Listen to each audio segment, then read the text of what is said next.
Hello guys, in this video I'm going to show you how to add music to your YouTube Shorts videos. But first of all, I just want to mention, please don't forget to subscribe to my channel, because at 10,000 subscribers, I'm going to show you my whole YouTube revenue statistics and my growth strategy. How to make money online. So let's jump into it. First, open the YouTube app.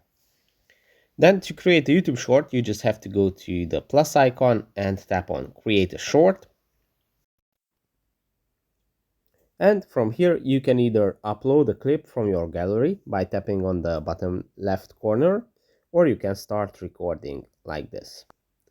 And when you finished recording, you just have to check mark and tap on the sound on the bottom left corner, so you can choose music from the list that YouTube offers you. Almost all